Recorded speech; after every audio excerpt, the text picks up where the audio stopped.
La vie de Satoru Gojo, Jujutsu Kaisen. Satoru Gojo est l'un des principaux protagonistes de la série Jujutsu Kaisen.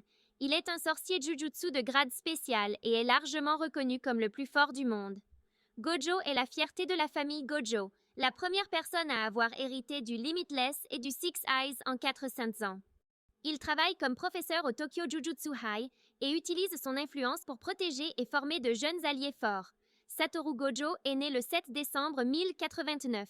Après sa naissance, l'équilibre des pouvoirs a changé et Gojo a vu sa tête mise à prix et a été la cible de chasseurs de primes. Au cours de sa deuxième année d'études, Gojo ainsi que ses camarades de classe, Shuguru Geto et Shokolieri, sont allés prendre des nouvelles de Mei Mei et d'Utaime après avoir été sans nouvelles d'eux pendant 2 jours. Après avoir réussi à sauver Mei Mei et Utaime tout en s'occupant de la malédiction, Getu, Gojo et Shuko assistent à une réunion au cours de laquelle Masamichi Yaga punit Gojo de ne pas avoir installé de rideau. Plus tard, Getu se retrouve dans la salle de classe avec Gojo et Shuko, où ils discutent de l'importance d'un rideau. Getu et Gojo se disputent alors au sujet des forts qui protègent les faibles, et ils en viennent presque à se battre.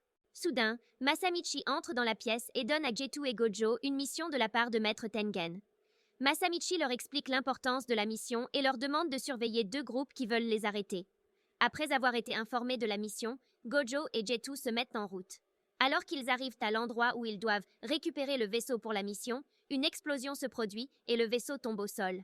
Avant que le vaisseau ne s'écrase, Gojo aide Getu à le sauver. Gojo est alors confronté à un membre de Q, Bear. Gojo vainc facilement Bear et rencontre Getu et le vaisseau, Riko Amanai. Gojo et Getu se présentent à Riko. Les 3 commencent alors à parler, et Riko explique qu'elle n'est pas fâchée d'avoir fusionné avec Tengen.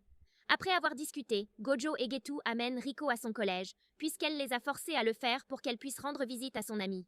Une fois arrivés à l'école, Gojo appelle Masamichi, qui leur explique qu'ils doivent obliger Riko avant qu'elle ne s'énerve avec Tengen. Gojo et Misato partent protéger Riko, tandis que Getu s'occupe des intrus.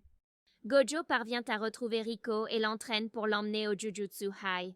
En chemin, Gojo est contacté par Getu, qui l'informe de la situation. Soudain, il rencontre plusieurs adversaires, et Gojo comprend que l'adversaire utilise la technique du clone pour augmenter ses effectifs. Gojo parvient à vaincre son adversaire, mais Riko l'informe que Misato a été capturé par l'ennemi. Gojo et Rika retrouvent Geto et discutent de ce qu'il faut faire.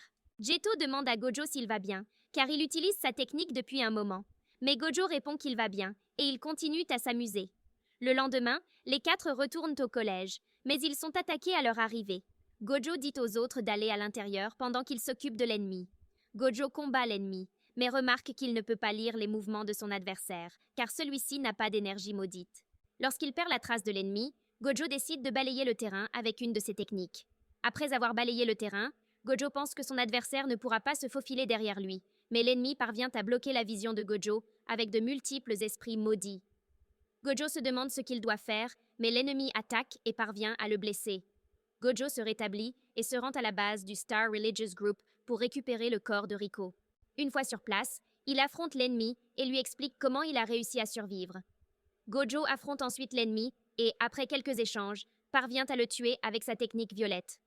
Gojo se rend ensuite à l'intérieur de la base du Star Religious Group et parvient à récupérer le corps de Riko. Lorsque Geto arrive, Gojo lui propose de s'occuper de tout le monde, mais Geto lui répond qu'il n'y a aucune raison de le faire puisque leur groupe sera bientôt dissous. Un an plus tard, Getu et Shuko aident Gojo dans ses techniques. Gojo explique qu'il est capable d'utiliser continuellement sa technique sans se faire de mal. Quelques jours plus tard, Gojo est informé que Getu est en fuite après avoir massacré un village entier et tué ses propres parents. Gojo est contacté par Shuko, qui lui dit que Getu se trouve à Shinjuku. Gojo se rend à Shinjuku et parvient à confronter Getu. Les 2 hommes discutent alors de la façon dont Getu prévoit de tuer tous les non-chamans du monde. Lorsque Getu commence à s'éloigner, Gojo se dit qu'il ne peut pas se résoudre à tuer Getu. Gojo rencontre Masamichi et tous 2 discutent de sa force. Un peu plus tard, Gojo rencontre la jeune Megumi Fushiguro et tous 2 parlent du père de Megumi et de la famille Zenin.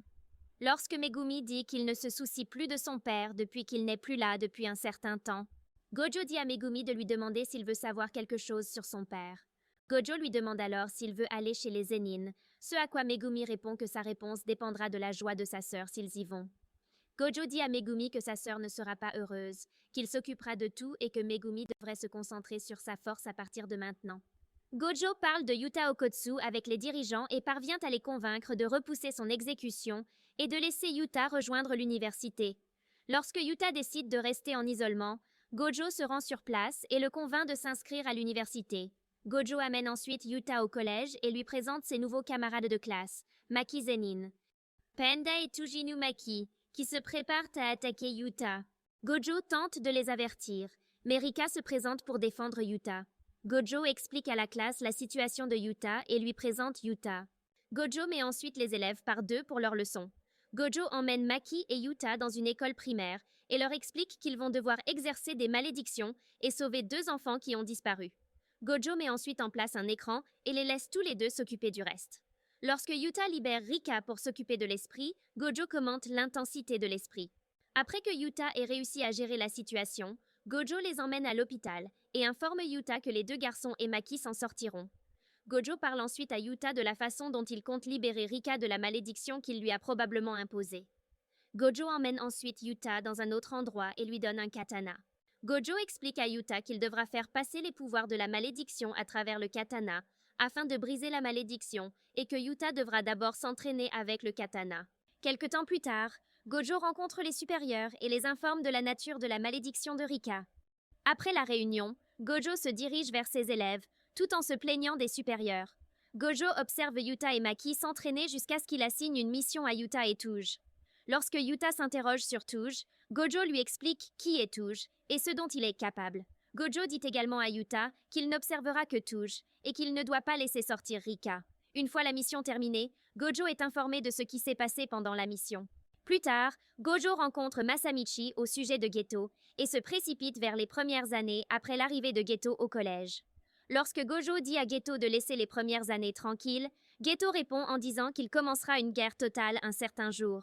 Après le départ de Geto, Gojo assiste à une réunion où ils discutent de leur plan d'action. Le 24 décembre, Gojo est à Shinjuku et se demande pourquoi Geto n'est pas au front. Soudain, Kiyotaka raconte à Gojo ce qu'il a découvert sur Yuta, et Gojo comprend que Geto est au collège. Gojo utilise alors son pouvoir pour renvoyer Touge et Panda au collège. Lorsque la guerre commence, Gojo affronte Miguel et parvient à le maîtriser facilement. Une fois tous les camarades de Geto partis, Gojo se rend au collège et affronte Geto. Après avoir discuté avec Geto, Gojo s'occupe de lui.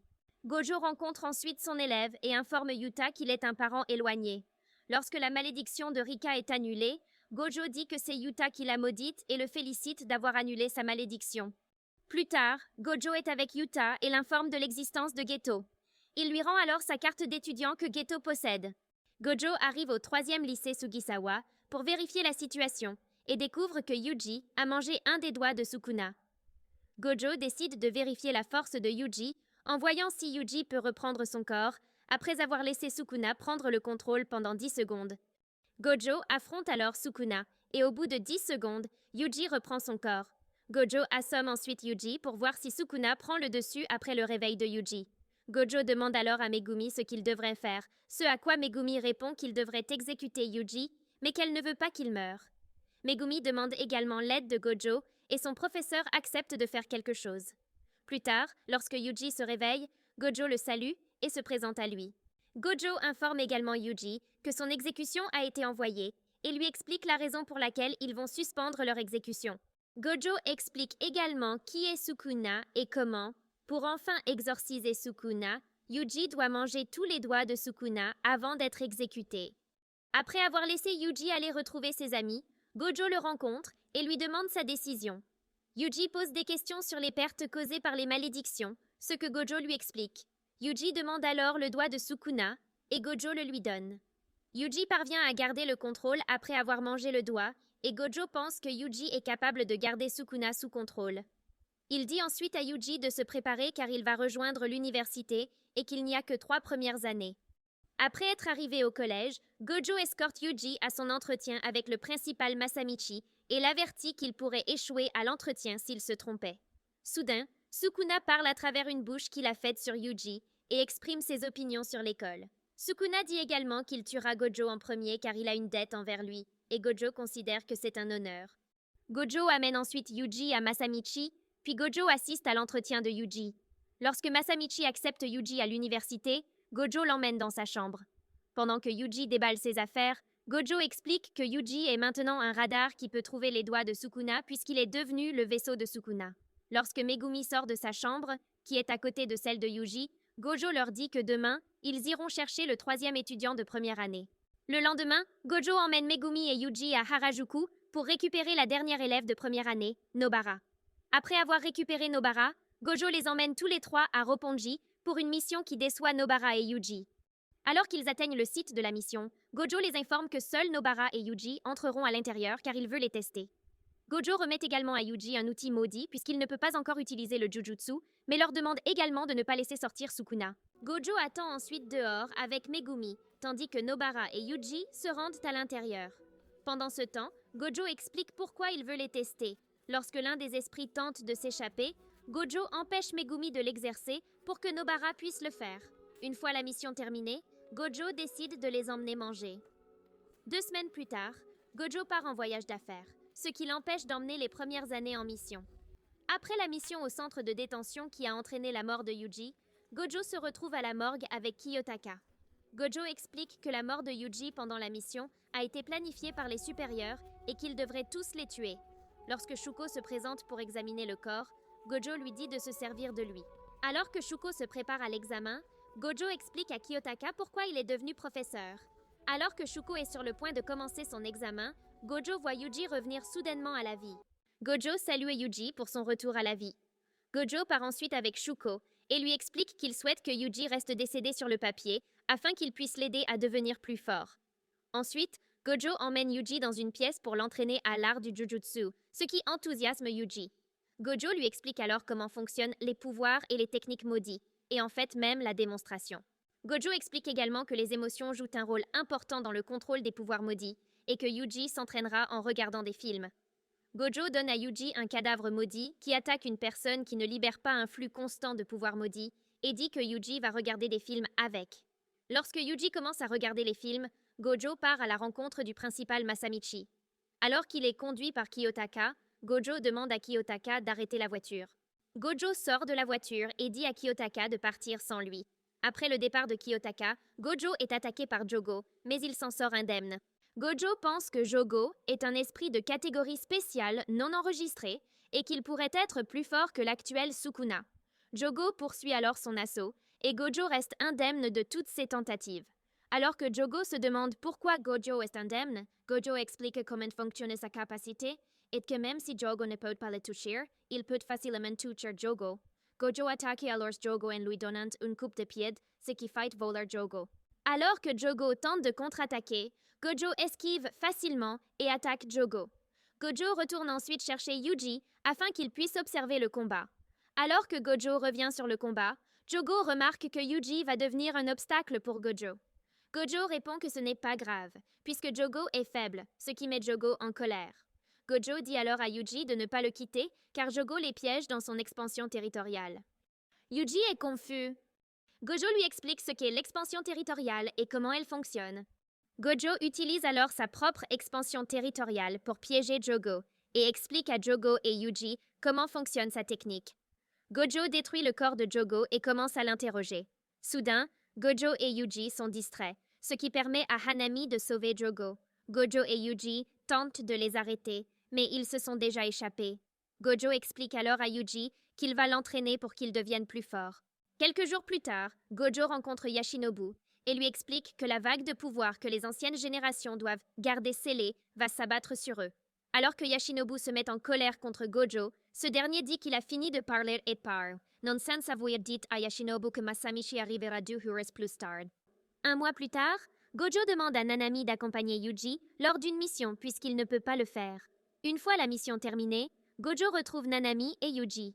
Gojo semble soulagé que Nanami n'ait pas dit à Yuji qu'ils avaient récupéré un des doigts maudits de Sukuna chez Junpei Yoshino.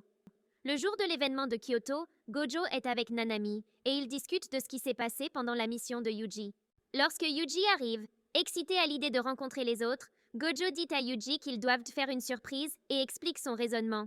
Yuji est d'accord avec Gojo et se demande ce qu'il doit faire. Plus tard, Gojo rencontre les étudiants de Tokyo et de Kyoto, ainsi que les professeurs, et leur révèle que Yuji est toujours en vie. Yoshinobu semble choqué, et Gojo se moque de lui. Gojo explique ensuite aux élèves comment se déroulera l'événement.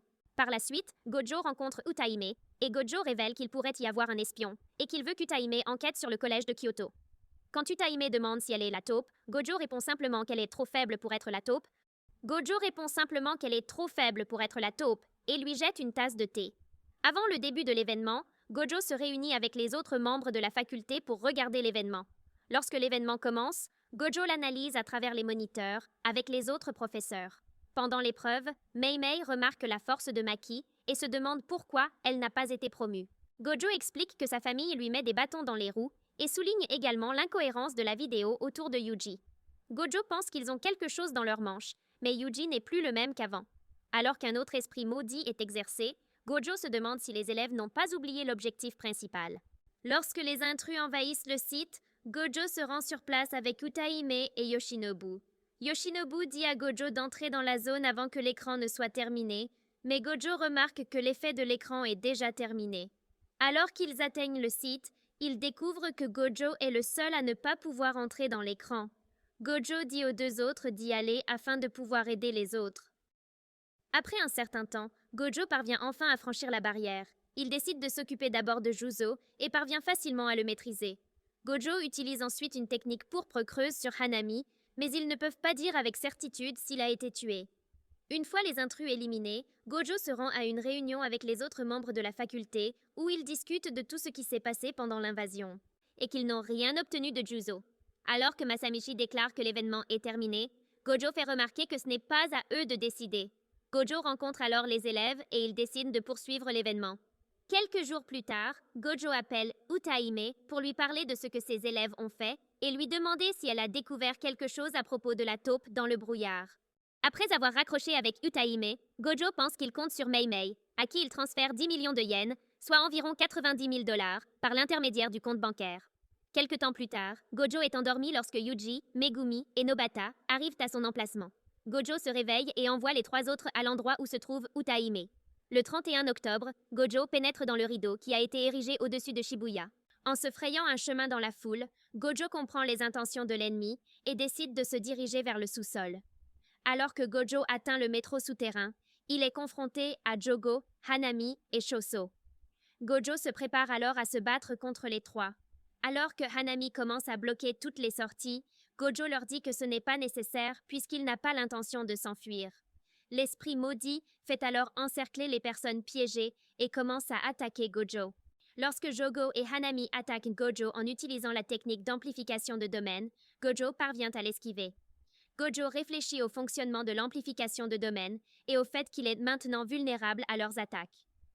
Lorsque Jogo fait remarquer que Gojo n'allait pas s'enfuir, Gojo répond qu'il est surpris que les esprits maudits pensent pouvoir le vaincre avec des cerveaux minuscules. Gojo enlève son bandeau autour des yeux et dit qu'il va d'abord s'occuper d'Hanami, puisque ce dernier n'a pas appris sa leçon après l'avoir affronté 2 fois auparavant. Alors que Gojo se rapproche de Jogo et Hanami, Jogo et Hanami attaquent Gojo. Gojo parvient à esquiver leurs attaques et même à arracher le bras de Jogo. Alors que Jogo s'éloigne du combat, Gojo le poursuit. Hanami se rend compte que Gojo n'utilise pas ses techniques de malédiction et décide de tenter une attaque avec sa technique, mais Jogo lui dit de ne pas le faire. Gojo s'empare rapidement de Hanami et lui brise les branches de la tête. Soudain, Shoso attaque Gojo, mais ce dernier bloque facilement l'attaque. Gojo comprend que Shoso est l'un des tableaux maudits de la mort de l'utérus et qu'il n'attaque pas comme Hanami et Jogo. Soudain, Hanami et Jogo attaquent Gojo, mais ce dernier leur dit que cette attaque ne fonctionnera pas, car Hanami est actuellement affaibli. Gojo utilise alors sa technique de malédiction pour écraser Hanami contre le mur. Après avoir tué Hanami, Gojo annonce à Jogo qu'il est le prochain. Jogo et Shuso continuent d'attaquer Gojo, mais toutes leurs attaques ne fonctionnent pas. Gojo pense que les deux attaquent à distance et que c'est tout ce qu'ils peuvent faire. Gojo remarque que les gens commencent à l'éviter et pense qu'il pourra atteindre Jogo une fois que suffisamment de gens se seront dispersés. Gojo pense qu'il veut se battre contre les deux et qu'il ne pourra pas tous les sauver. Gojo explique ensuite comment il va exercer les esprits maudits. Lorsqu'un train rempli d'humains mutants arrive et commence à attaquer les gens, Gojo se demande ce qu'il pense. Lorsque Mahito attaque Gojo, Ce dernier esquive et contre-attaque facilement, mais Mahito esquive à son tour. Lorsque d'autres humains sont envoyés à leur emplacement, Gojo pense que l'entrée de leur emplacement est ouverte et qu'il y a d'autres chamans ou malédictions qui envoient les humains à leur emplacement. Gojo est alors distrait par l'attaque de Mahito et Chozo, mais cela ne fait que tuer les humains autour de lui. Lorsque Jogo attaque soudainement, Gojo saisit le bras de Jogo, mais Jogo le coupe pour s'enfuir. Gojo active alors son expansion de domaine pendant moins d'une seconde, ce qui étourdit les esprits maudits et les humains. Après avoir annulé l'expansion de son domaine, Gojo commence à tuer tous les humains mutants. Après s'être occupé de tous les humains mutants, Gojo remarque une petite boîte sur le sol. La boîte s'ouvre et laisse apparaître ce qui ressemble à un morceau de peau étiré avec un œil de la taille d'un visage qui regarde Gojo. Gojo fixe l'œil avant de décider de partir, mais se fige lorsqu'il entend une voix familière. Il s'agit de Geto Suguru, son ancien meilleur ami décédé. La confusion de Gojo face à l'apparente renaissance de Geto fait qu'une minute de temps s'écoule dans son esprit alors qu'il se remémore tous ses souvenirs avec lui. La condition de scellement de la boîte est alors remplie et elle s'enroule autour de Gojo. Ce dernier se rend compte qu'il s'agit d'un échec et mate puisqu'il est incapable de bouger et que son énergie maudite est apparemment annulée. Gojo demande qui est la personne devant lui. La personne répond qu'il s'agit de Geto. Gojo dit que même si sa capacité Six Eyes lui dit que la personne en face de lui est Geto, son âme sait que la personne en face de lui n'est pas Geto. L'imposteur devant lui révèle que Gojo a raison et qu'il est capable de changer de corps en changeant de cerveau et donc de convoiter la technique maudite de ce corps. La personne dit aussi qu'elle décèlera Gojo 1000 ans après la fin de leur plan. Gojo prévient l'imposteur que même s'il sera piégé, il doit s'inquiéter pour Yuta Okotsu. L'imposteur explique comment Yuta est devenu si puissant et qu'il ne pourra pas devenir le prochain Gojo. L'imposteur fait alors ses adieux à Gojo et s'apprête à le sceller dans le royaume de la prison. Avant d'être scellé, Gojo demande à Geto combien de temps il compte laisser quelqu'un d'autre prendre le contrôle de son corps lorsque le bras de Geto saisit soudain son propre cou. L'imposteur rit et commente que c'est la première fois qu'un corps habité lui désobéit. La prise n'est pas serrée. L'imposteur appelle Mahito et tous deux poursuivent une discussion philosophique sur ce qui vient en premier, le corps ou l'âme. Après avoir écouté les deux divaguer, Gojo demande à l'imposteur de l'enfermer car il en a assez de les écouter. L'imposteur enferme alors Gojo dans le périmètre de la porte de la prison. Jeto tient le cube lorsqu'il commence à prendre forme et tombe au sol sous l'effet d'une force imprévue, brisant le sol sous l'impact. En raison de l'énorme puissance de Gojo, le royaume de la prison a du mal à traiter son pouvoir, et Gojo a été en mesure d'utiliser cette technique pour forcer la limite de la porte de la prison au sol, à la grande surprise de l'imposteur. À l'intérieur du Sao, Gojo se dit qu'il a fait une grosse bêtise, mais il se rassure en se disant que tout ira bien et qu'il a toujours confiance en tout le monde. Après les événements de l'incident de Shibuya, Gojo a été considéré comme un complice et a été définitivement exclu de la Jujutsu Society. Le retrait de son sceau est désormais considéré comme un acte criminel, et quiconque le retire sera considéré comme un traître. Vous avez aimé notre vidéo? Et n'oubliez pas de vous abonner et de sonner la cloche pour être informé de nos dernières vidéos.